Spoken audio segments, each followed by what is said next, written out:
remember for me next time. Don't have a million windows open? I had no windows open because I never use my computer except for Zoom. Oh. Which is probably the problem. That's probably why it's weird all the time. Cool.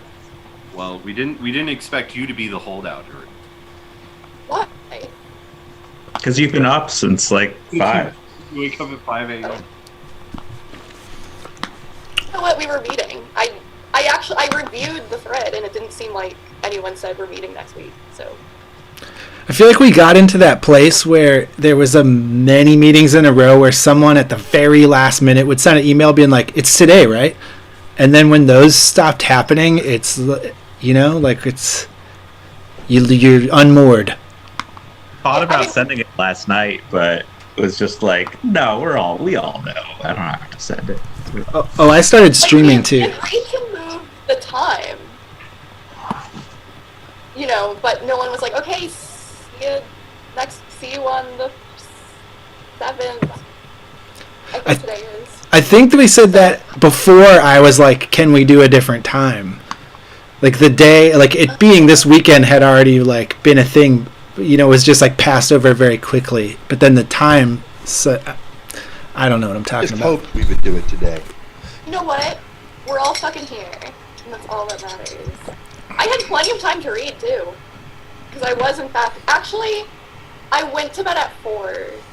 I went to bed at 7, woke up at 2, stayed up until 4 or 5, but then I got up, at, 7 again. So I did have time to read. I just didn't know I was supposed to.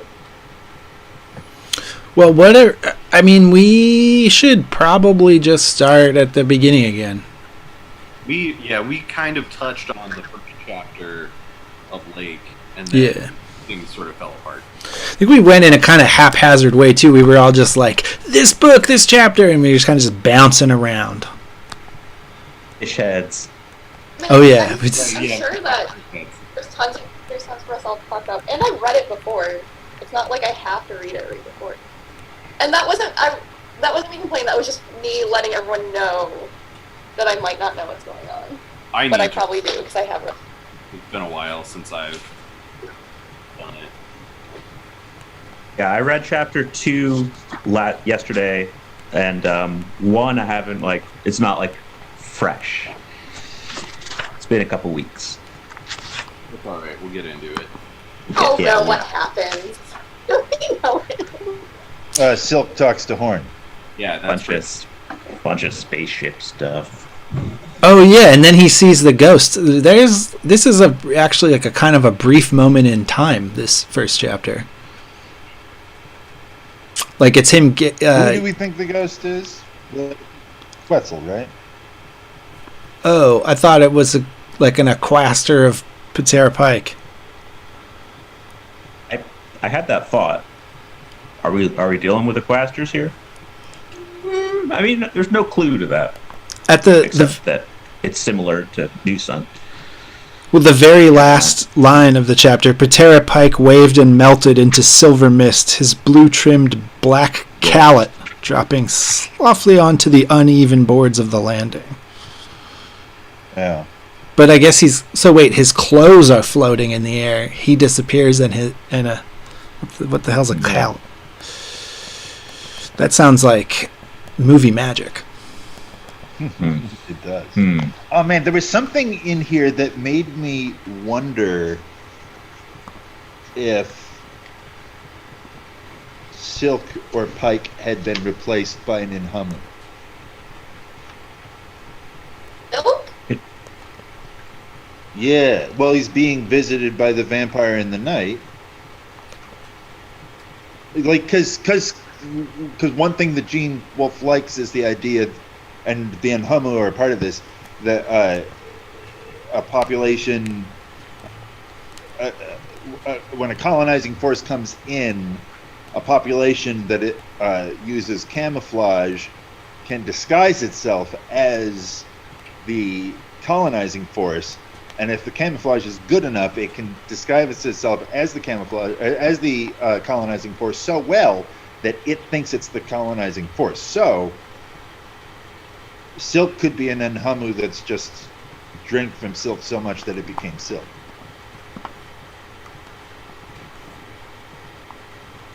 How they work, like, if I'm an Enhamu and I eat Connor, then I become Connor? Right. Whoa. Or, well, yeah. The Pretzel. Enhamu are what they eat. So there was an original Quetzal. Hmm? There was an original Quetzal who was a dude. Well, no, Quetzal is... Well, this is stuff that... The finer things of the Enhamu we might... And stuff like that we should talk about in the next book. He doesn't become Teasel, right? He doesn't start acting like Teasel. It's over a long period of time that the transformation occurs.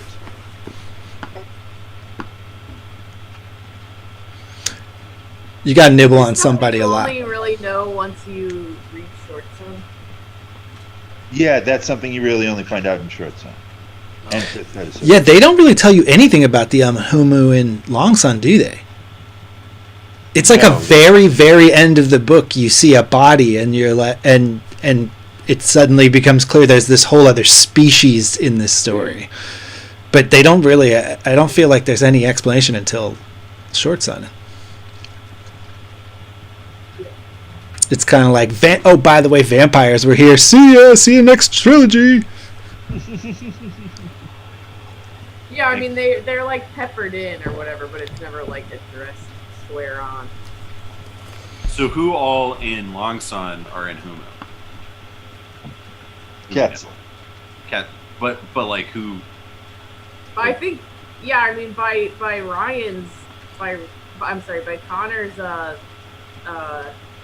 logic, it could be all kinds of Potentially. Right. I mean, like in other shows, Wolfe has entire populations replaced by another species. Like a whole species dies out because another species kills them, but that species thinks they're the original species. Like that is something that Gene Wolfe loves to have happen. Oh.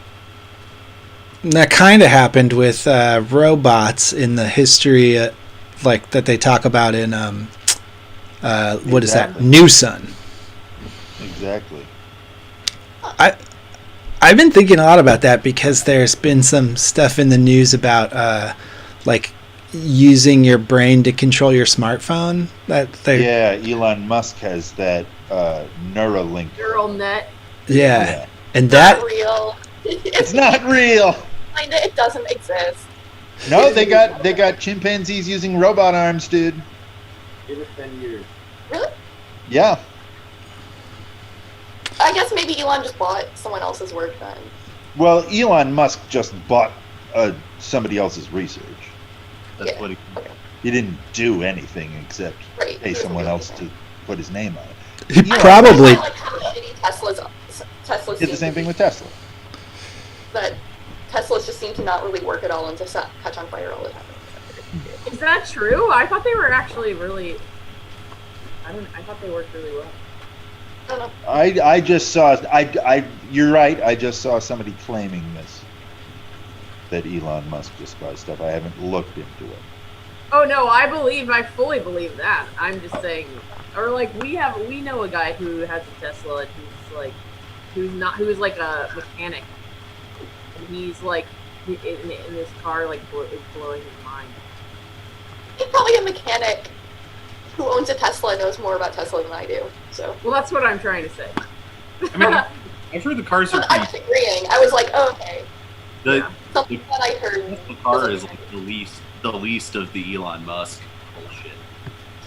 Oh yeah, I mean that's just a way to raise funds to do other weird shit, probably. Yeah. Now he does want to have like special super fast underground highway bypasses that you can only get on if you have a Tesla. Yeah. So. We have a friend who's a real like Muskophile, and he is like all of his future life plans revolve around his one day getting the Cybertruck. Did you say Cybertruck? Yeah. The Tesla truck. It was pretty Is that real? They make that. They actually. Yeah, make I mean those? they haven't made them yet. I mean they haven't manufactured them yet. It's only fiscally real. It's not physically real. That's a car made for somebody who thinks that poor people are going to try to kill them in 10 years. They might not be wrong. Yeah, no. Poor people are getting real uppity. I would love to hold on. Founded fear. I swear, you give them a $2,000 check and you're not getting them back in the pen. I mean, the problem is that they figured out the stock market. Yeah, that was never supposed to happen. Yeah. Yeah. that They don't was know what Schlitch. to do now. They really counted on nobody figuring out the stock market. That's all accounting is. Nobody knows how it works except for us. Yeah. Basic math. They had It is like scientists. the ayuntamiento. I can't say that Spanish word out loud, it turns out. Ayuntamiento. Yeah. Are they accountants? Is that What? is the whatever? Are they Yeah. accountants? I have to look at Ayuntamiento. each letter in order just to say it. Yeah, I'm not looking at it, so I really can't. Well, it's like ayuda is help and miento is I lie. It's not that. It's not not- that. yeah, we we- decided yeah. that it's not that. We decided that it's not the thing you thought it was. Right, Yeah, we had a big I remember that. but you can still figure out the pronunciation by using No, similar because Spanish it's not words. Ayuda, it's ayunta. Right, but it gets you. Ayuntamiento. I'm just saying it's like a little like it's shoehorn to get into the pronunciation if you think about other Spanish words. In English, it just Shoehorn. Yeah, you like squeeze your big old foot into that shoe, that Spanish shoe. I mean, Spanish words are just pronounced how they're spelled. Town hall. Just town hall. That's all there is to But it. that doesn't give me any etymological help into remembering how to pronounce ayuntamiento. I don't even know if I did it right. I think You you did. did a good job just then. We'll just have this conversation every time you want to say it. Once a week. I've been doing this is not related to the book, but I've been doing the Duolingo Spanish course. Yeah. And there are parts of it where it makes you speak out loud, and I've just come to embrace the fact that I'm always going to have a ridiculous American accent because I just can't pronounce any of it the way the robot does. I had a Spanish person that I worked at the cheese warehouse with, tell me that they preferred to have a person speak with a horrendous American accent, but do it in a normal conversational tone, than to have someone pronounce everything perfectly, but talk to them like they were an idiot child. Yeah, it's legit to just, That makes sense. they can, Yeah. as long as they understand what you're saying. You're gonna know I'm American. Like, Exactly. I'm a real weird like language person because I'm more into pronunciation than like grammar even. Like Mhm. I'm really into the pronunciation, but I feel like it helps me embody the language physically because I feel like there's this thing where I mean, we've probably talked about this before because we've had this club for so long, we've even gone over every topic. And this is a topic I think about a lot, but I think, like, when you get into, like, different languages, like, use different parts of your, like, mouth and throat. Like, German is, like, down in here, and, like, Spanish is, like, up in the teeth. And, like, in the, like, the palate and stuff. And there's, like, different ways you use your body and like face to make the sounds, and it and to me different languages, it's like beyond translating word to word. Like no word means exactly the same thing as its like translation into the next language. Like they mean a slightly different thing, and it's because each language is an entire like worldview. It's not just like words, it's like a whole mindset. And for me, like, if I'm in another taking country or whatever, All right. like, having that physical difference in the way that you use your body to, like, say the words or whatever helps to, like, be in that specific mindset of that language. And then even if I don't know the perfect word or like the perfect conjugation or whatever, it helps me like be more convincing of like, it helps me be able to actually express myself to someone who speaks that language better, even if I'm not like that good at it. I think It's a big like a part of my weird issue- psychological thing. I think a big part of my issue is just doing it with this app and not with a person. Yeah. Yeah. Oh yeah. I mean, If I were talking to a person, I think I would feel a lot less. I mean, I would be getting more direct feedback on that stuff, but when I'm just like talking at my phone, you know, about like Julia is interesting, it's hard to get in that embodiment zone. yeah. Well, I feel like I a was lot of times also- when the you real think way is immersion. when you think about like pronunciation, you think about it like, oh, how would this be spelled or how would this be recreated in our language, right? But when you get into like real other languages that aren't European in nature or anything like that, like African or Asian languages, it's not like there's not a correlation there between the kinds of sounds we make and the kind of emphasis that we have within our words and like those of other languages. Like they work differently, although the underlying structure, of course, is the same. All humans have the same syntactic structures, but the sounds come out completely differently. Well, I would argue that is true between English and Spanish, or like English and German, or like Spanish and German, like even languages that are like pretty close in or like French and Spanish. There's still some French and Spanish are like the same fucking language, but but the like physicality of them is so fucking different, like so different. The food is very different too. But they're like, but those two languages, like Romance languages, they're like the fucking same words basically. But they're so English and German different. too.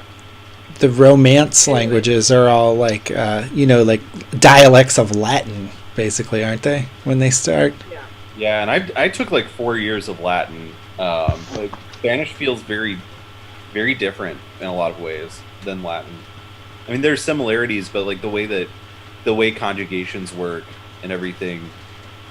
That's, I mean, I don't know. Like Latin has really clear rules for how like words end and stuff, and as it kind of dissipated into Europe, it gets a lot less rulesy.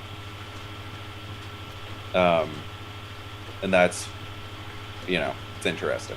Well, but isn't it a thing where like you were learning academic Latin that nobody ever actually spoke, and the actual Latin that people were speaking was probably way less ruly than? That's probably true. Yeah. Yeah.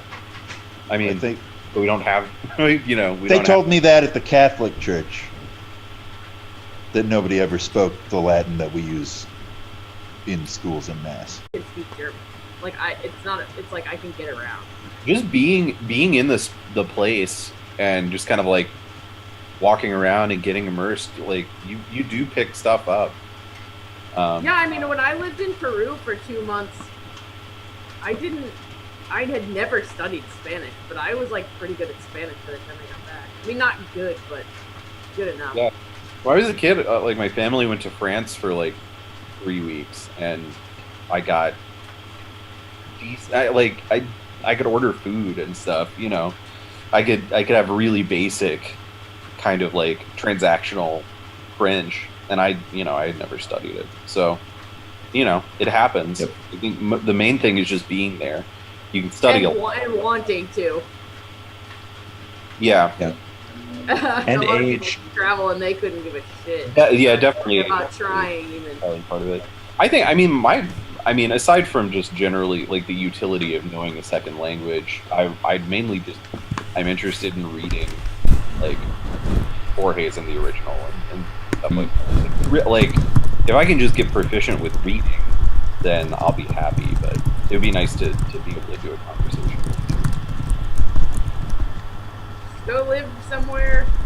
Go live in Spain. Ooh. That'd be tight.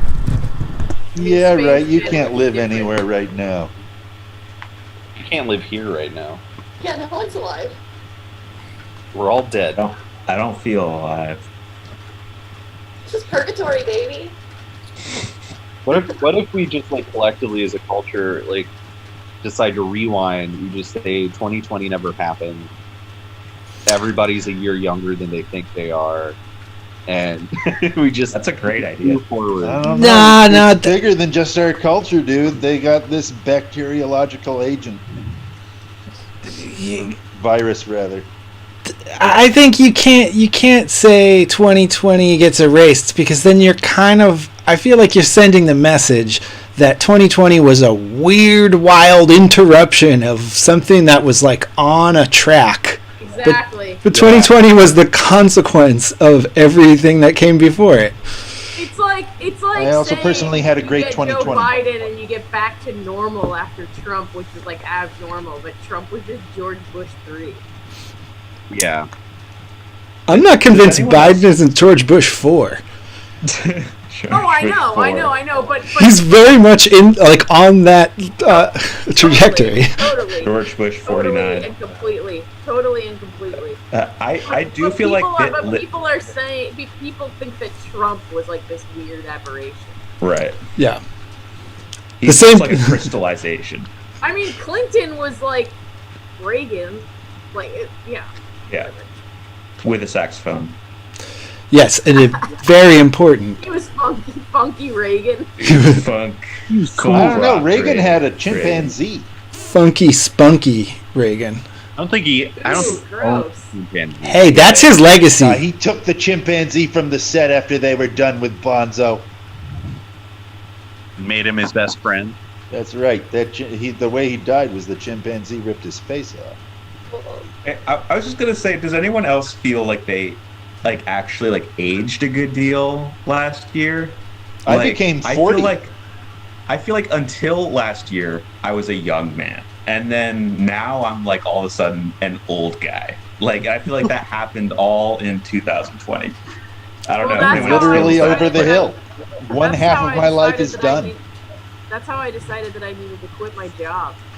Yeah, I think. Yeah. Well, you guys like, have 4 weeks. Congratulations. 4 more weeks. That's cool. Then I'm You're out. gonna steal something good? And then I'm gonna be young again. I'll be a young man again. Nice. Join me, Yeah. Tim. Join me, I- Tim. I'm considering it. Do it. Yeah, I'm considering. You can do it. I also Start a business together. Now I am on a crusade to get everyone I know who's worked somewhere as long as I have to quit. It's a good idea. Quitting is good for your mental health. and I bad have for your life. always said that quitting a job is the best thing you can do for your sense of humanity. Yeah. Jobs are Because weird. if you have control, you're not like, your job is not your identity.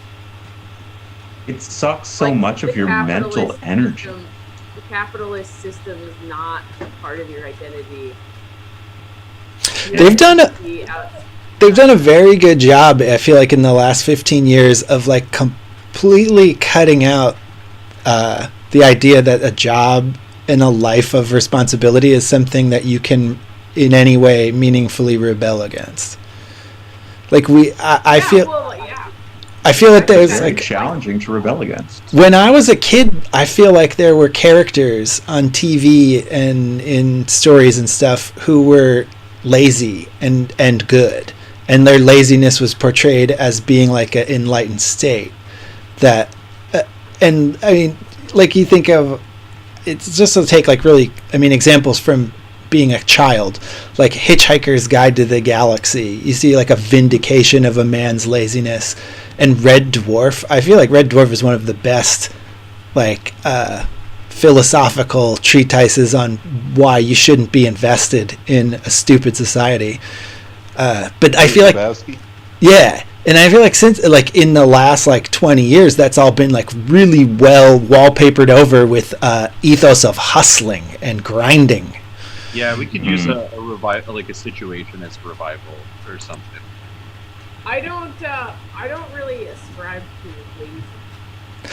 I think that there's maybe like a Overton window kind of situation right now where you could be like setting out a very extreme formulation of why not hustling is good is probably the best way to try to get that feeling out.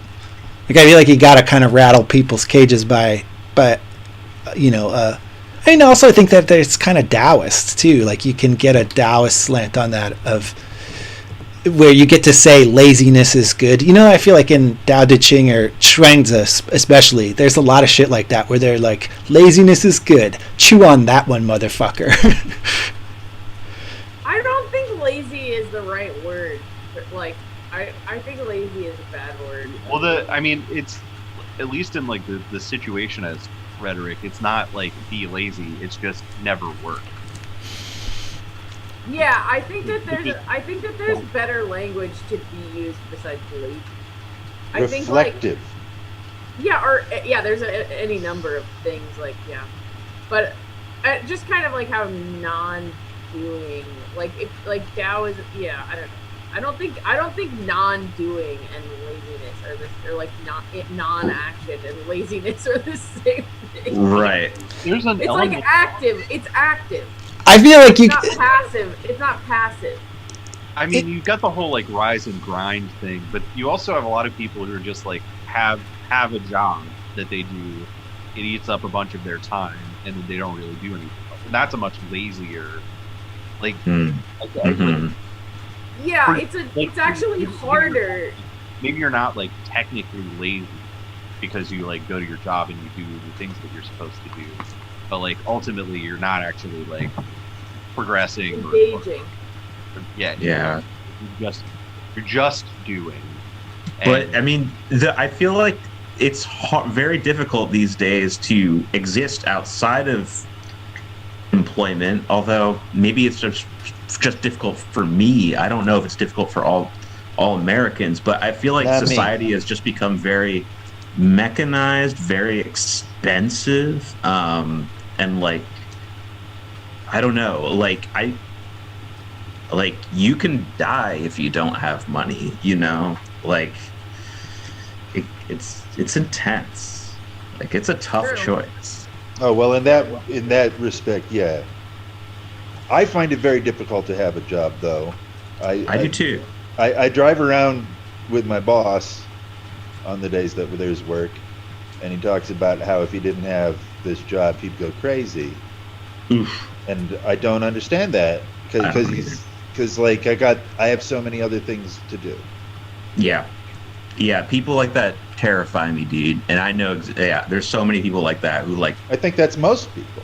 Yeah. And clearly, I feel like with the pandemic, we're seeing exactly how many people cannot be alone with themselves without like becoming like plunged into despair. Because I feel like there's so many people who I feel like need a stimulation from outside of themselves in order to feel real, and it's like constant. That seems to be I just forget how.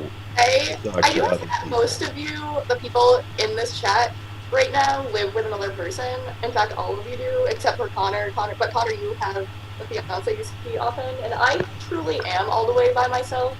And as somebody who does spend a lot of time by myself and prefers to, it actually, at this point, is really terrible. Yeah.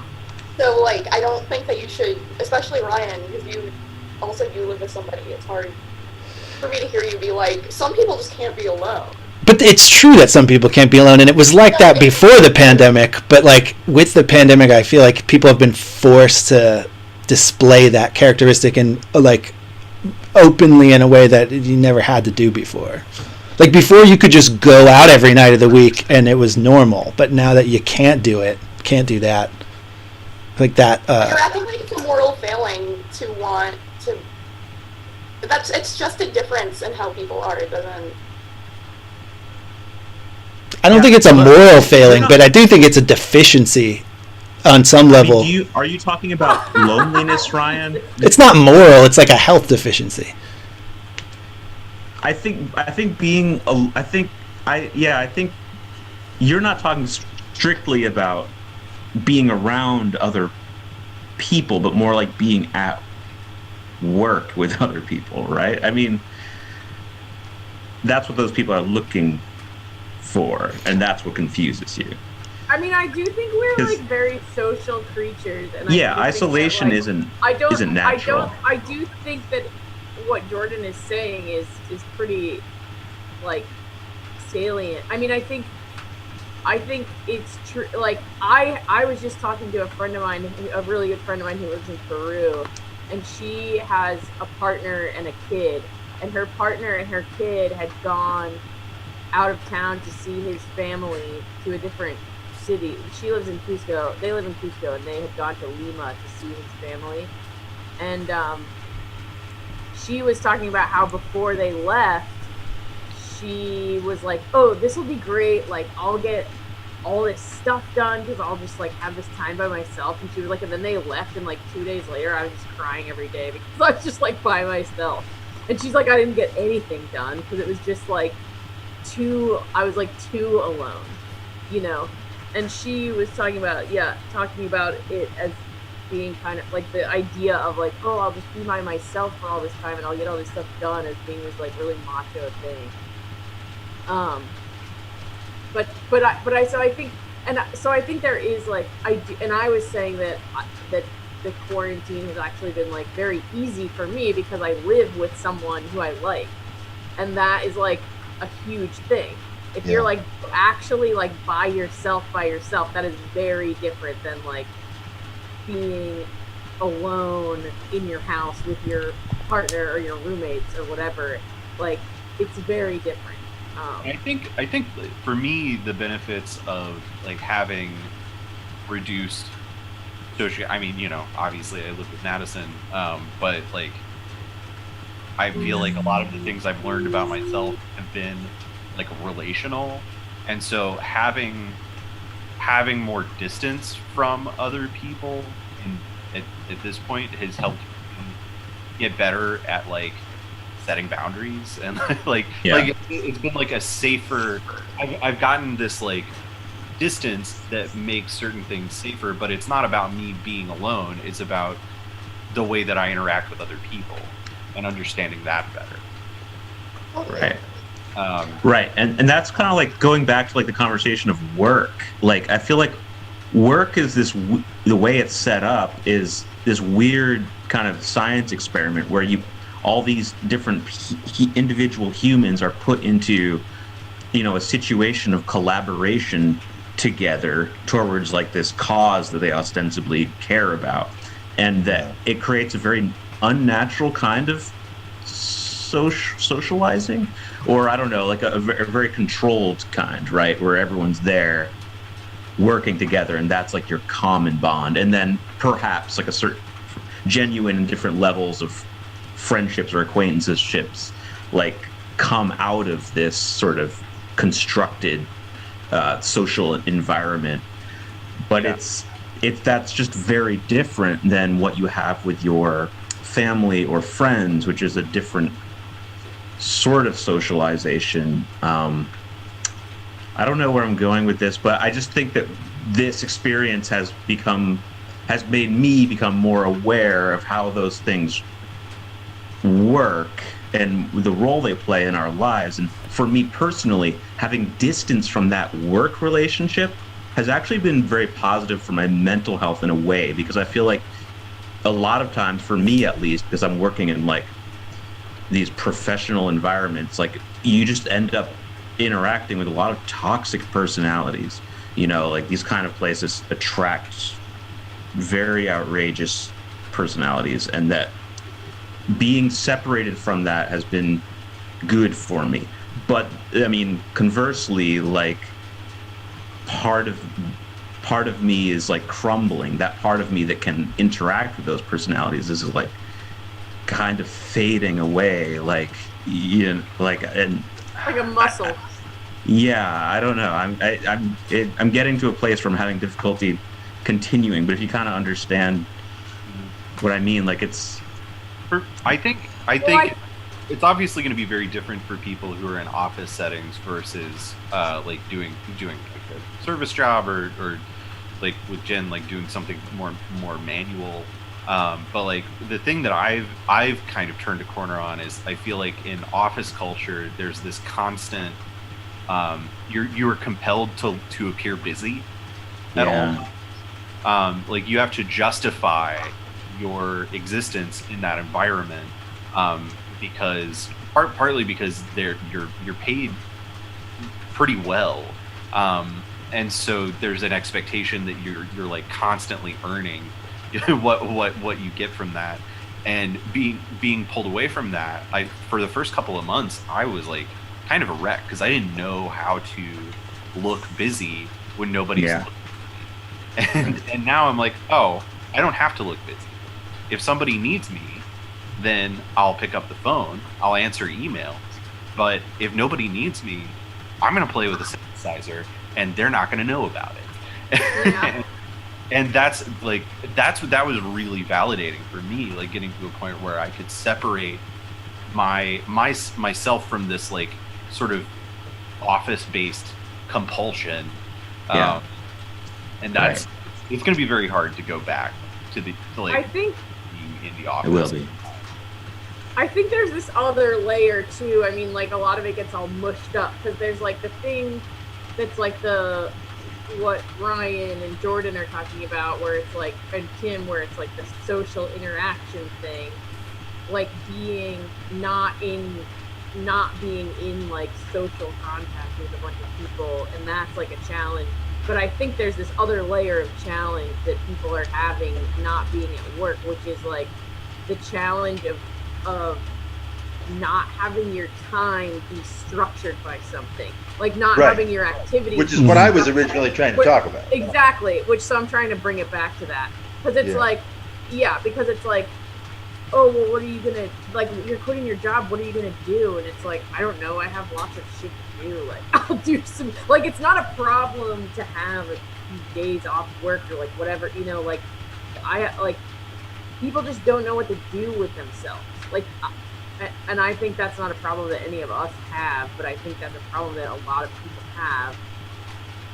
And I sympathize with it. I feel bad for them. They don't like know what to do because we're outside of like a compulsory, like this is what you have to do today all day.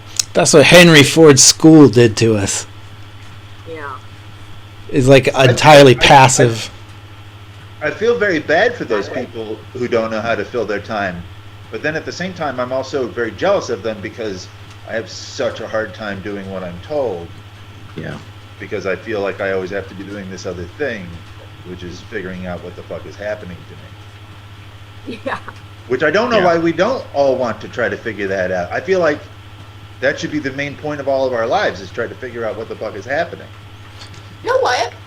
I've always gone on that assumption.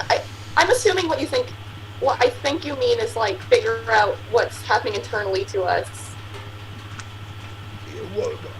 I mean, like I think there's 1,000 different things that could mean. Understanding your experience of the world and why you are what you are, and how you can be better, etc. Yeah, but however you want to I realized that that's just an idea, and I don't have to do it, and I can just be shitty, and I've been really excited about it.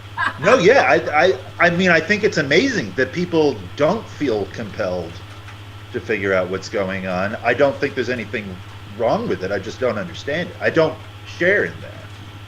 Oh yeah, no, I think that they have advantages.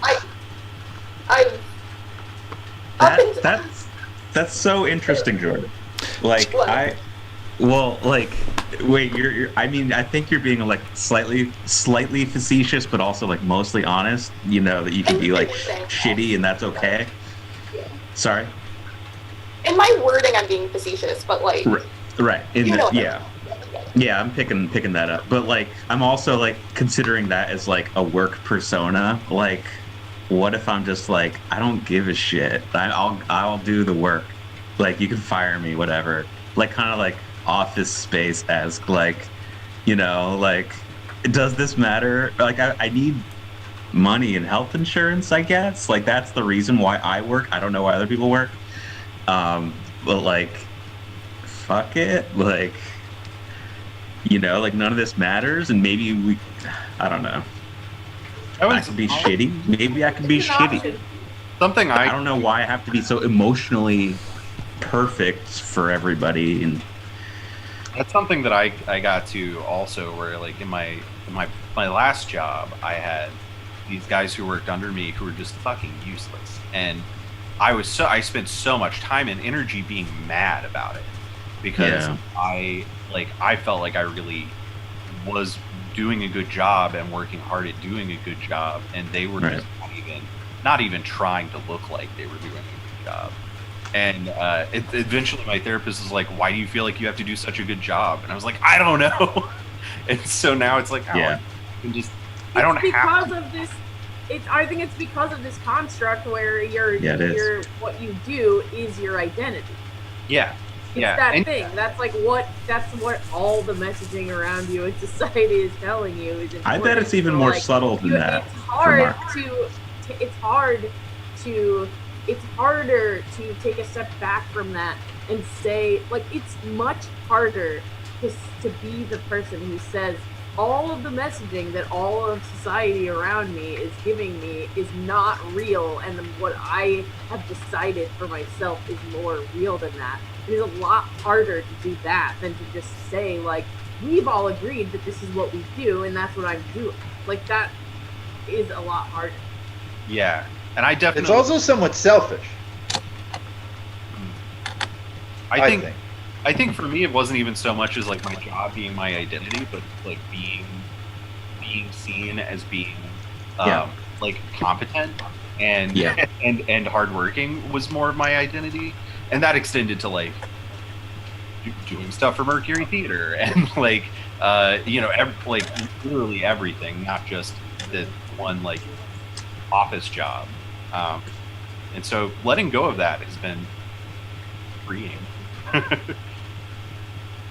I haven't let go of it entirely. That's a tough one to let go. Worry about it. I have such a weird relationship to this conversation because I just started, like, the first job, not including my school modeling job, which is like a real job lit, it's very short amount of hours, but like the real, like, this is the first time I've had a job where I don't have to clean a toilet or vomit for like maybe 20 years. That's great. It feels weird. It feels like I'm like just waiting for someone to come in and explain what a mistake they've made. Your front desk? Yeah. See, that seems cool. Right, that's the kind of job I gravitate towards. I'm tied to the seat. Like, I'm not even the guy. It's like the place that I'm working, there's like a whole 2 other people layered between me and sweeping. It feels so weird. There's like a guy who I would get to who would then get the guy who's got the broom. It's good to explore all the different strata of status within various different organizations, I think. Yeah, and I mean, I'm definitely not, I'm not upstairs. I am a downstairs employee. Like, I'm not in any kind of management position at all. But the place where I'm working, I guess, it's got that like Downton Abbey, like total division of labor, where everybody's got a very specific thing that they do while the old rich people are doing their thing. Yeah. Institutions. Is it a condo? Is that what you said? Yeah. It's like 120 condos. Oh yeah, a condo building. Yeah. Ew. Can't imagine a condo building. It sounds terrible. These ones, there's like two-story condos in this building. They're, I don't know. There's something kind of appealing about living up in the top floor of some big building, and you never have to hear people shouting outside your front door, and you don't have to take That care of a break- big that yard. break life. no, you see them in the lobby when you're going to get your mail or whatever. No, you don't. You don't go to the lobby. You go to the parking garage. Well, what if you want your mail? Oh, I also think that the mailroom is usually in a place that people don't go. I don't know. The places that I've cleaned that were in condominiums that had 2 stories, the residents didn't have to see anyone ever if they didn't want to. Yeah. Done in the Inner Harbor. I mean, I suppose you could wrangle it that way at this place, but it's I don't think it's the common. I think in this place people are living kind of dorm style, as as far as running into each other. Weird. Yeah, but it's funny because I've I don't know, worked service jobs where I'm just I know I have to get out of this job as soon as possible, and I feel guilty because I'm staying in this vomit cleaning job because it allows me to work on my own shit more than another job would, and then to go from that into this situation where I'm what do I feel? What am I supposed to feel bad about now? I know that this is not me and that this is a weird situation to be in, but watching over this graveyard shift shit is just a whole different ballgame. It does not. It's kind of weird. It doesn't feel like a job. I mean, there's stuff to do. If something goes wrong, I'm the guy or whatever. But it's so much time of just a quiet, empty room that no one walks through that I can't. Part of my brain can't believe it's a job. Yeah. There's too much freedom. Watching TV and reading comic books and writing erotic stories. Yeah. Or so I. Well, in this place, watching TV when you're doing this receptionist job or the doorman's job is just a thing everybody else seems to do. They told me when I was training, bring a tablet at night. You're gonna get real bored. Yeah. It's not a level of freedom I'm used to associating with employment. My mother was a nurse her whole life, and then eventually physically couldn't do that anymore, but still had to work. So she became a chart reviewer. And she went from being a nurse to working in just a normal office. And her first week, she kept getting up and telling everybody, "I'm going to the bathroom now." And they'd be like, "We don't care." And they'd be like, "Oh yeah, I'm just so used to you have to let people know because someone might die if you're in the bathroom and you're the one that's responsible for keeping them alive. But in the office, nobody's dying." Yep. Yeah. Ryan, working in an office, my coworkers were just bring books. Some days you're gonna have nothing to do. And I was like, what are you talking about? She was like, yeah. And then someone was like, yeah, I just watch YouTube, watch TV, just bring headphones or something. And it took me a really long time, but eventually I was just I'll just read a book all day. I feel like that's an irreversible process in a place. Once everybody is kind of cognizant that lots of people believe that it's okay to watch YouTube, you can never come back from that. Absolutely. I think the issue is that when you're in a place, every time I've been in a job where you can just stick around a lot, which is most jobs that I've had in adult life. Part of the fact is that I've always worked for colleges, so if every time somebody leaves, they're we're just not going to hire a new person for that job, or and eventually it just gets whittled. So you go from a job where there are enough people that the workload is distributed so that everybody is every now and then, you have a stressful time or something, but for the most part, everybody is just doing what they need to do. Everything's pretty easy because there are 4 people who are doing it. And then it's 3 people and it's a little bit harder. And then it's 2 people and it's a little bit harder. And then it's just you and it's a nightmare. And that's literally every job I've had in my adult life has been that. where I end up being the one person, and then I leave because it's awful, and I go to a place that has 4 people instead of 1 person, and then it gets whittled down and down and down. And, The last job I had at Hopkins, I was a temp, and they had switched. This was the 3rd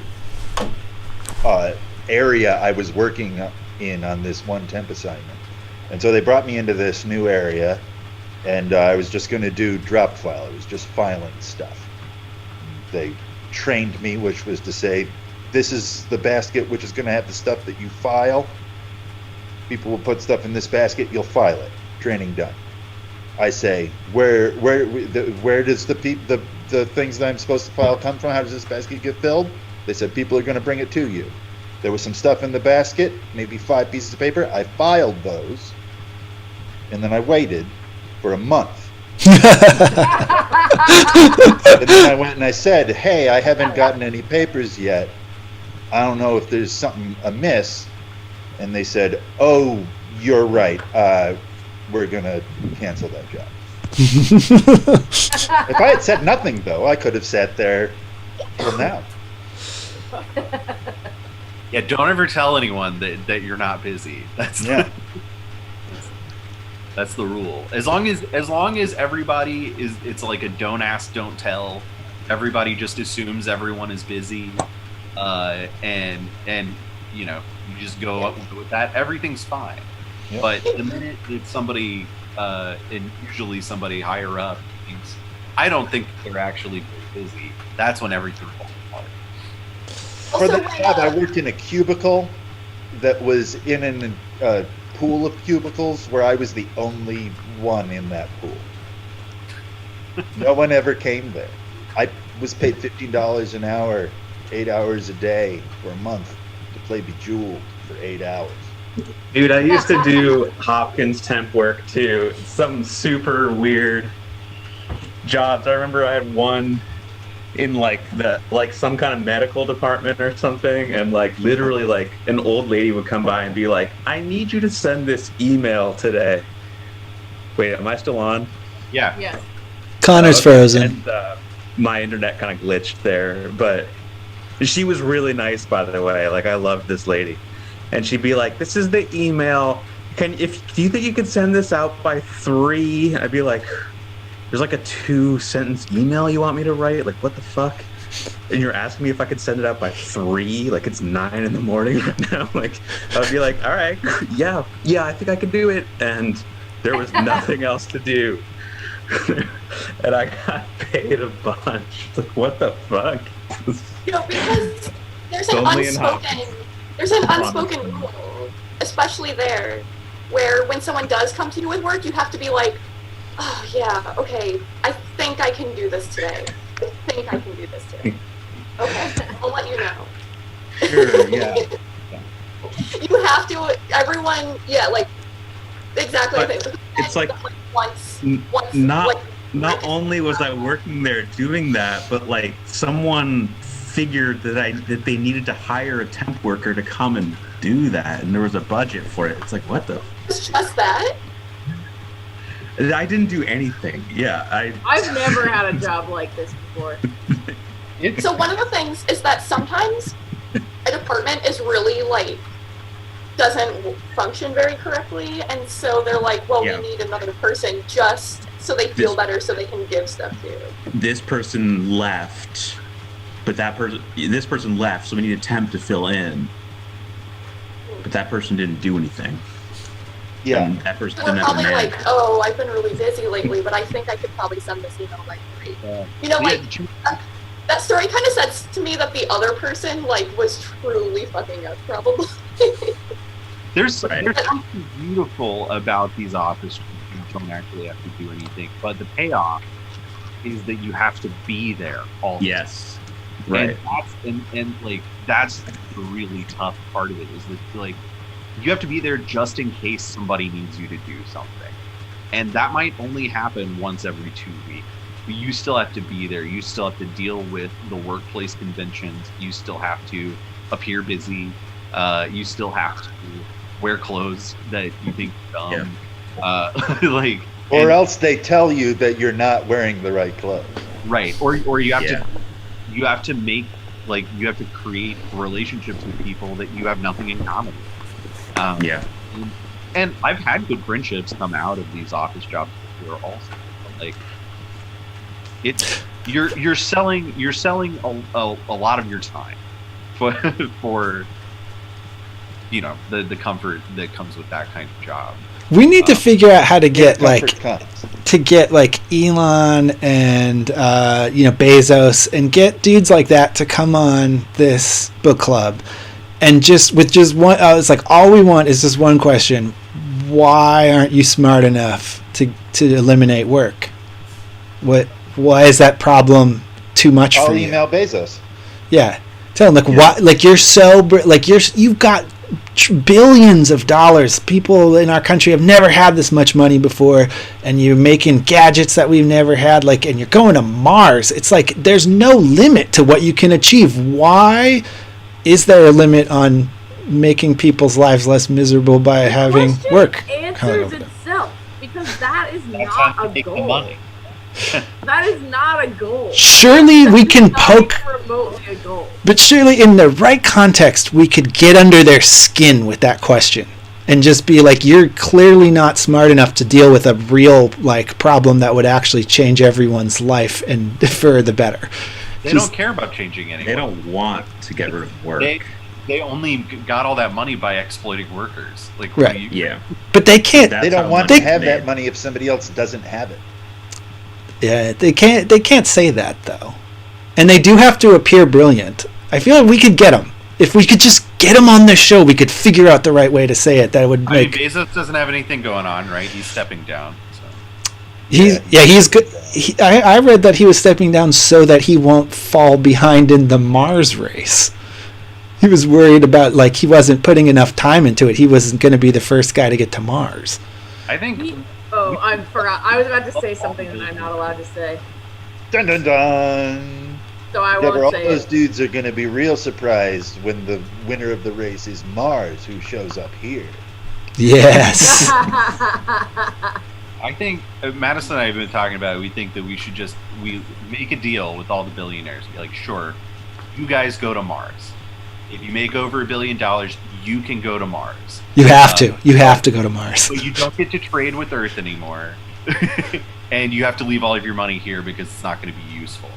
And then they'll all immediately kill each other because nobody will they won't have any lackeys or workers to exploit.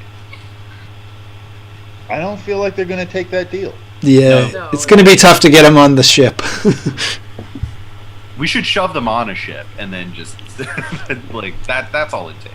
The B yard. I mean, they obviously are gonna have to send a lot of workers there before they ever go there. Robots. That's really funny. It's really funny to think of Elon or Bezos dedicating themselves to this dream of making it real and then being like, I can't wait to go. We just got 24 more janitors and it'll probably be time for me to go. I just don't see the appeal in going and living in a dome on a dust planet and then getting cancer. Because it's stay in microgravity.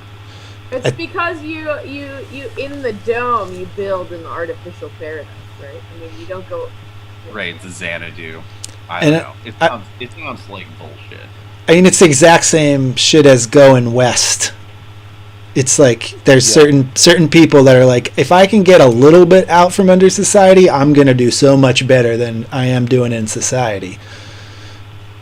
I can exploit people so much harder if I'm not beholden to a government. Yeah. I mean, that is it, right? Yeah. Well, they're not beholden to governments now, so I don't really know. They're at least nominally beholden. Yeah. But they also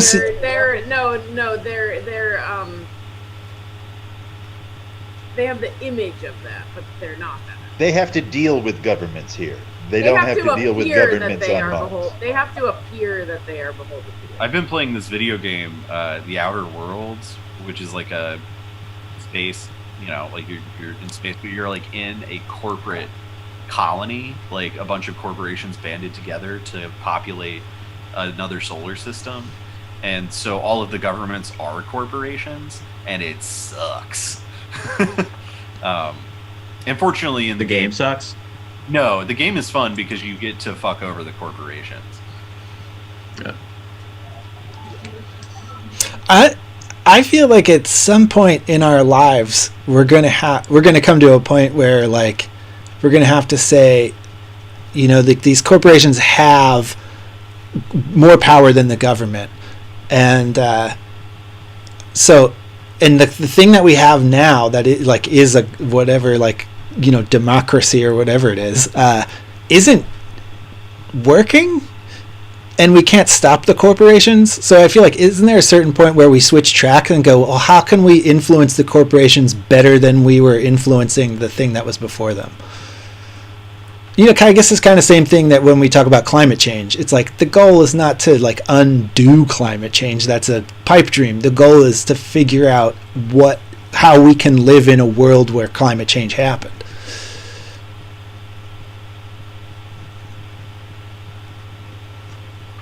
But with corporations. What? I feel like we're moving towards a point where it's like we're going to have to, like, we can't pretend that the thing we have now is not going to be replaced by corporations, or even that it would be preferable for the thing we have. We have to wait for the thing we have now to collapse. It does seem like that. And it'll It's definitely true. yeah, and it'll collapse into a situation. We can't intentionally dismantle a paradigm in a healthy way. We can't do that. We're not designed to do that. We can only build things in a healthy way. We're not in a place where things are built. Things need to be taken apart, and then we can start building. There are some things in this chapter I feel like That's that just my opinion. ring around what you were just saying. Oh, but maybe it was What? chapter 2. I feel like Bring it back. I underlined some stuff that was in either chapter 1 or chapter 2 that was, I feel like there's like little weird there's a lot of weird little tiny metaphors, I feel like, in these first 2 chapters, and I think one of them is about what you were just talking about. Oh, good. I'm going to find it. There's a telephone around here someplace. Find it. Any Ferris Bueller fans out there? Yeah. Sure. Yeah, so anyway, the point I guess I was trying to make was like, it's going to collapse. There's not a way out of it that's like proactive.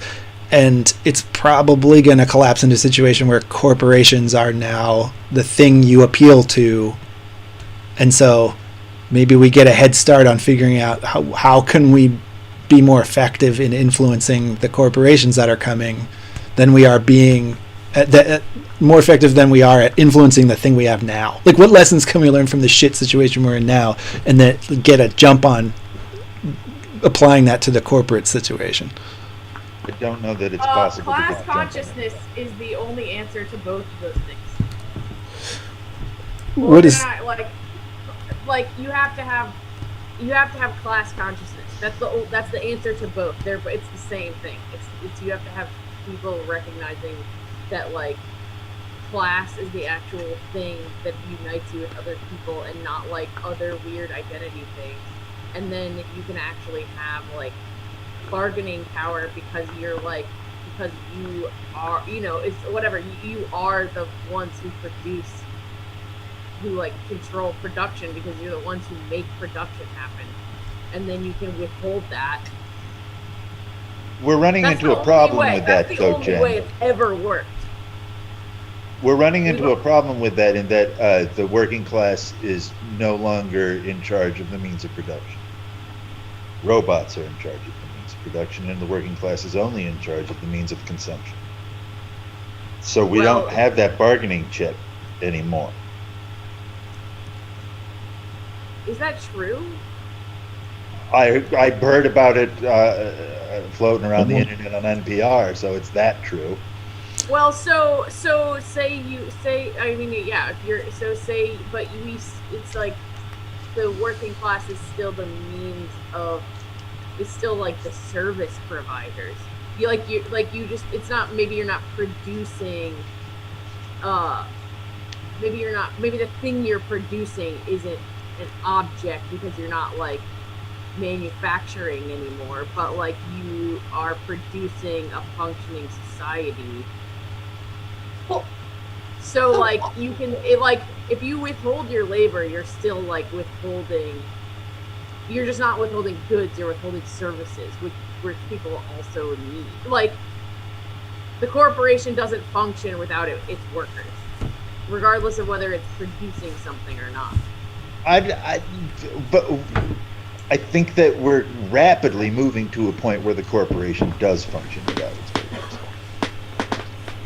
workers. I know that in 2008 it was when we were coming out of the 2008 recession and people were trying to come back to the office, they found that although they hadn't expected it, computers had replaced their office. Computers were answering the phones now and stuff like that. Like, we are moving to a point that they're starting to automate lawyers. We're moving to a point where they won't need the corporations won't need workers. Yeah, well, and this is Andrew Yang's argument for the UBI. I was gonna say that. The handouts. UTI. Handouts. Yeah, with the truck drivers, it was his like main focus was that like once the truck driving jobs go, the economy is going to completely turn inside out. And Silicon Valley has said, damned all laws, the truck drivers will go ASAP. Wait, so, like, yes, most of these jobs are going to just be robot jobs. Like, jobs like mine I'm absolutely going to be replaced by a robot, probably in my me too. lifetime. Within 10 years. But in manufacturing, like, people still work the machines, and they still maintain the machines, and they still, like, you know, like, all clothing is made by human hands. Even though they do have machines, for example, and, like, clothing is a huge industry. Though not necessarily in America, you know, only in, like, very small cases. So that's a different, but I'm just saying, like, the actual physical, like, how the machines work. So, like, a car isn't built 100% by a machine, and, like, who builds the machine? Like, at some point, yes, maybe. But, like, if the argument is that we don't own, like, workers don't own the means of production, they can't control that, like, because machines exist. I don't think that's necessarily true, even if you saw an NPR. The future answer to this is 3D printers make the machines. Okay, do they do that now? I'm not sure if you can 3D print a machine. You can 3D print parts of a machine that still need to be assembled. I mean, now. But wait 2 years. I think hang on. But I think both arguments can be true at the same time. Because, like, I think what Jordan is saying is true, that you're never going to be able to, like, completely whittle all jobs down. But I also think that I'm not sure that argument really matters anyway, because a large amount of jobs, it's like the number. I mean, we've taken a factory of 2,000 and reduced it to one guy who's working on the machines. The number of jobs, lost to automation will be big enough where it doesn't matter that they're not all gone. Right. Humans will still be. Humans will still be needed, but just drastically less humans. Like, it used to be that you needed one human to do everything, because only humans could do things. And so, we're still going to need human beings for a long time, but way less of them. So everybody's going to have to open an Etsy store.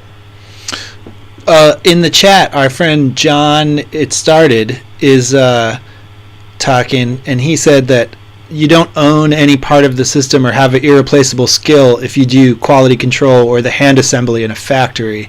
You're just a set of hands and eyes that complements the machinery. So it's, I think he's making a point that it's not the same kind of resistance that you are able to muster, I guess.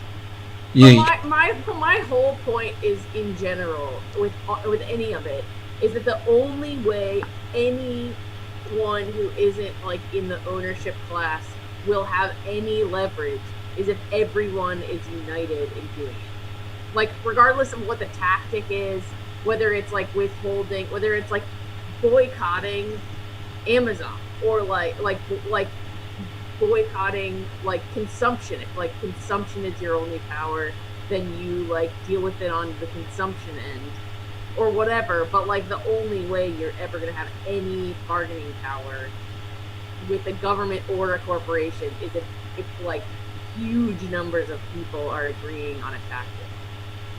That's just my basic premise in a generalized sense.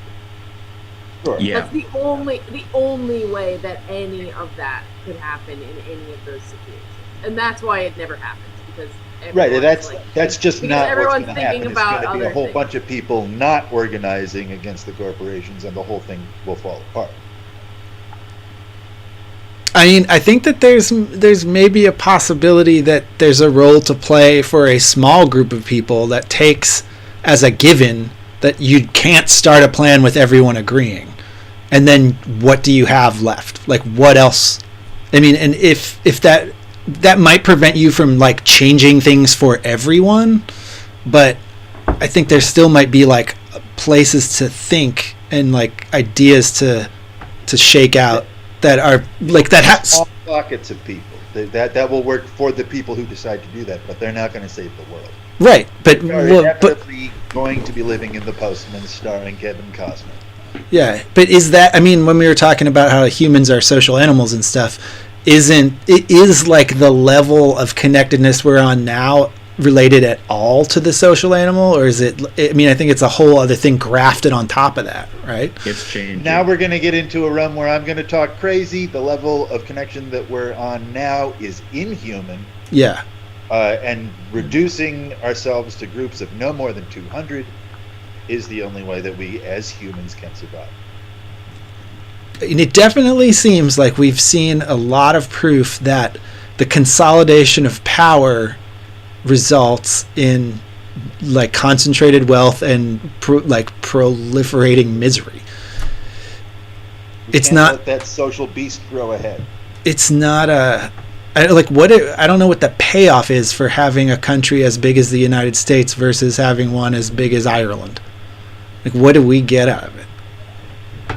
The people at the top Well, Texas is become talking about 100 seceding. billionaires. We need to let them. I love when people online are like the Drudge Report headlines and stuff talk about civil war. Like, some people are saying there's going to be a civil war, like completely circumventing like the fact that if there was a civil war, it'd because someone tried to leave and the army was stopping them. Which is like, why would we do that? Why would we prevent Texas from seceding? Because it's really important that people in Texas live like people in New Hampshire. Like, why would we stop Texas? Why would we do that? Yeah. I mean, it would affect people who live in Texas more than anyone else. Yeah. And is there Well, like they're prepared though. like what? How is They it? have a lot of oil, I guess, and they do control most of the border with Mexico. Well, and a lot of Californians are fleeing to Texas right now. Austin's got that booming, hipster. We can look to Brexit, and Exactly. there's some zany stuff going on in England right now. Wait, are you saying that like the debacle of Brexit is an argument for having a strong federal government? I'm just saying, like, what would the consequence be of them seceding? Like, well, there's a modern example of what's happening right now that we can look to. Like, why do we think we would do it smarter? We're fucking all... Well, I think there's a huge difference between the EU and the United States federal government. Like, EU like recognizes that they're sovereign countries, like are members. Not really. No. I don't think that's really true. I think that's a kind of a misunderstanding of what's happening in the EU. I think they like say that, but I don't think that's actually functionally true. All right. I mean, a little bit. I think it's actually very similar. Like, I think like it's similar in the way you have like states' rights or whatever, but still like the states are superseded by the federal government. But there's no president of the EU, right?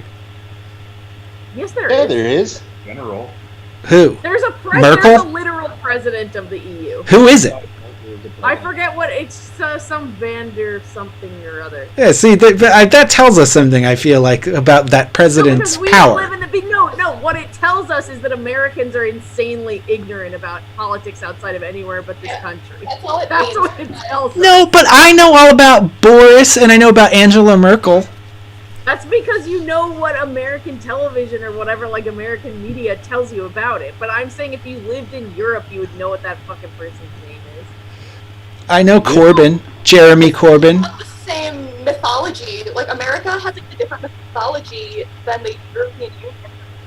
So, like, we're not going to be like, ooh, who's the next president of the EU going to be? Because we just haven't built up that mythology. Like, yeah, because actually they're way slicker about it. Like, the person who controls the fucking, like, ECB has an insane amount of power over there, and none of us in the States talk about that person. I don't know what that fucking person's name is. I'm just saying, I think that you're, like, it's a misrepresentation of the EU. I do think Texas seceding would be relatively, not totally the same, but relatively similar to Brexit, where they would get all, like, it's like they would want to still have, like, free interstate commerce somehow. Even though that's what I'm saying, is that they're all it would be. I honestly agree. It would be, like, really similar. like, They were not very successful the last time they seceded and tried to go it alone. They get all fired up about it and not think about any of fuck if they do. the benefit that they get. But- I mean, I think that was like the big thing with Brexit is that they got so psyched on not being a part of the EU anymore that they didn't really think about how important it was that they were a part of the EU. So if the people of Texas decide, we've heard what you had to say, we don't care, we're seceding, and there's enough of us in this state that, like, we can mount a convincing piece of theater that the state is seceding, do people like us say, well, we better send the army? Yeah, but we don't do it if California does it. California gets to go. None of our concern. Huh? I don't want to send the army anywhere for really any reason. Right, so Yeah, but Like- I think that our government thinks they could beat Texas, and I don't think that our government thinks they could beat California. Interesting. Yeah. well, California. Why? California would be way easier because than we Texas. rely on California. California has all of our farmland. California has Hollywood. California has Silicon Valley. This Like, shit. we need They got the California. shows. California does not need us. They have movies, they have everything. I think All the hot people.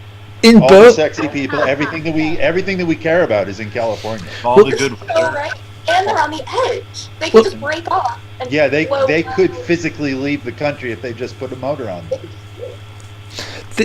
in both of the situations of a possible California secession and a Texas secession, and I think in any secession, like, a big part of that is what other countries come to the aid of the seceding or back, even if it's just symbolically, who backs the state of Texas or California. And California would have Who's France California would have no trouble getting, like, all of the Asian money, behind them, I think. And Yeah, could they're already tied in with the Yakuza.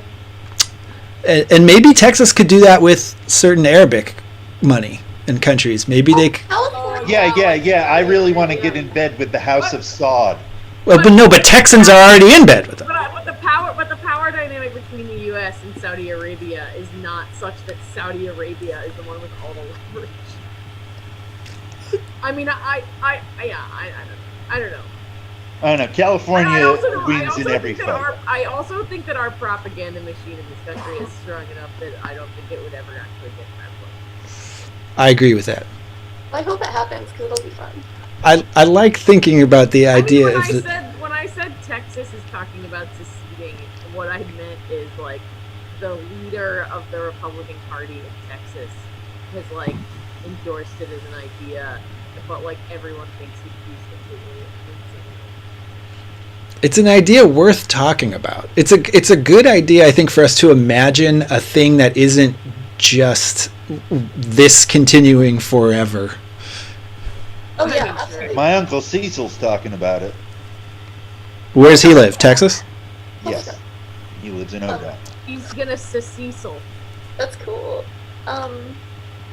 There's a meme that's like, the first part is the Google search for how, on like average life of civilization or something, it's 250 years, and then it's how old is America? 246 years. Yeah, we have that huge. No, 250 years. I don't know.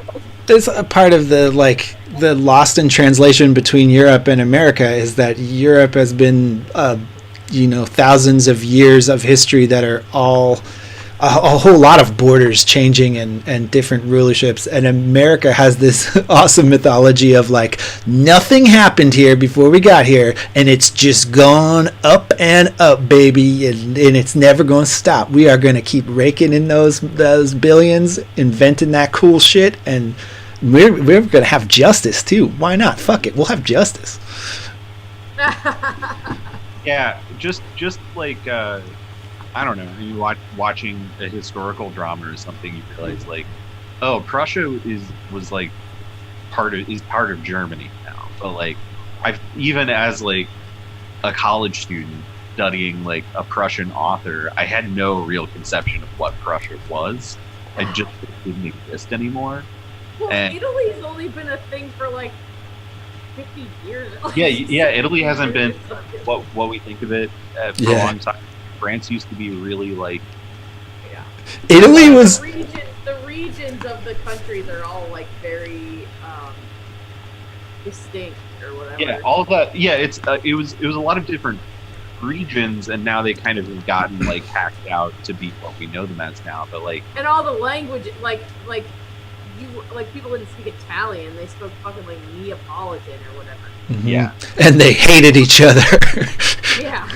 apparently, the closest thing to like their particular dialects of Italian, they're only like spoken in America now because all of the like everybody immigrated, and then that like dialect just completely got overtaken by standardized Italian in the last century. The loss of dialects is a crazy, sad thing that some people study. I don't know how they do it.